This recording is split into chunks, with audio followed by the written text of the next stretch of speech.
You ever hit that point where the life you created just stops making sense? Where everything you built, the marriage, the career, the identity, suddenly feels like it doesn't fit anymore? If that's the case, keep watching. Everyone talks about the midlife crisis. You know, buying the sports car, or pretending you're still young, or making crazy impulsive decisions. Well, that's the loud version. You keep showing up as you, doing what you've always done, but something in you already knows the identity you built is no longer serving you.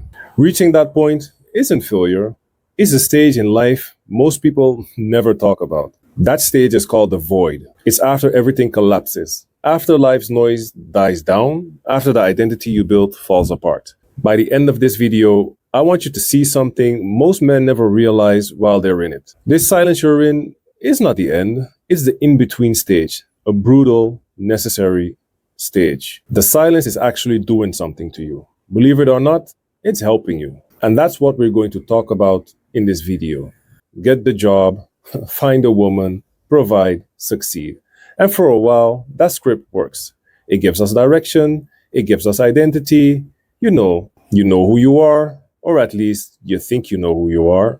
But somewhere along the way, you start to notice the cracks. The job that used to give you pride now feels like a scam or a cage. The marriage that once felt like home starts to feel like walking on eggshells. The friends who used to understand you don't anymore. And you start to ask yourself, is this it?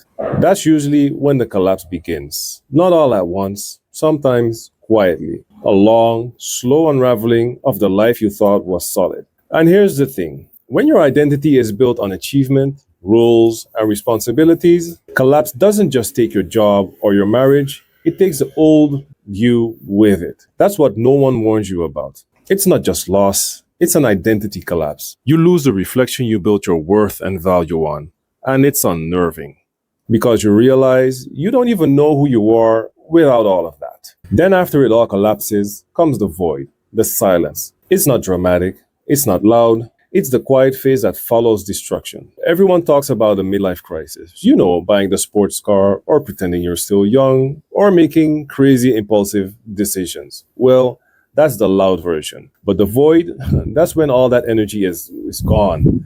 When you don't even have the strength to pretend anymore. It's when you wake up and your head feels either very full or very empty. And you realize you're living in a big, mind-numbing distraction. And it's also when you realize the version of you that was living in that self-fabricated, career-orientated distraction is gone. It might feel like, and it could actually be, a depression. So if that's the case, get help right now. The void, however, is definitely disorientation. Your old map stopped working. And we men, we hate that. We're built to fix things and chase goals. So when nothing's left to fix, we panic.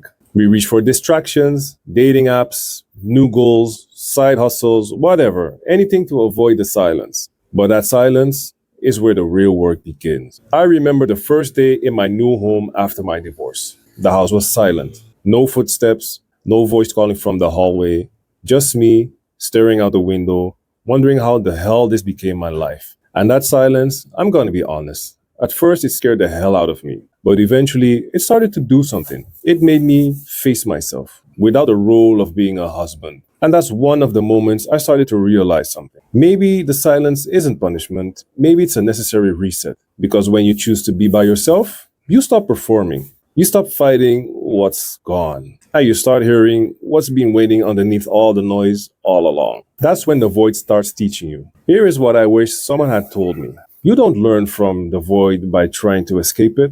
You learn by sitting in it long enough to see what it's showing you. It teaches you how much of your identity was temporary, fake, forced, and borrowed, and how much of your worth depended on being useful, needed, or getting recognition. And when all of that is stripped away, you realize you were never any of those things. You were the one behind them. The void teaches you patience. You can't rush it, you can't outwork it, you can't outthink it, or you can't hack it either. You just have to face what's left. It's a reality check. Because for the very first time, you see how fragile the old version of you actually was, and how hard you were trying to hold it all together. The void also teaches you honesty. You start noticing the truth you used to bury under busyness, the career you started to dislike, the marriage that had been dying for years, the parts of yourself you shut down just to keep the peace. But maybe most importantly, it teaches that silence doesn't mean nothing's happening. It's not wasted time, it's recalibration. It's your body and mind rebooting after years of pretending. You start learning to just be. That's the real lesson. Not that you have to reinvent yourself, but that you finally meet yourself without the layers. So if you're in that stage right now, where the silence is heavy, where you feel like your life has gone still, don't rush to fill it or fix it because you're not broken. You're being rebuilt, not just in the way that you expect. The void isn't here to destroy you, it's here to create space so something more real can emerge. And no, I'm not talking about instant peace or purpose. That comes later. Right now, it's about staying in the moment you want to run away from. Because one day you'll look back and realize this silence was the turning point. Not the end, but the start. If you got something out of this video, hit the like button on your way out or drop a comment. You don't need to say much, just let us know you're out there.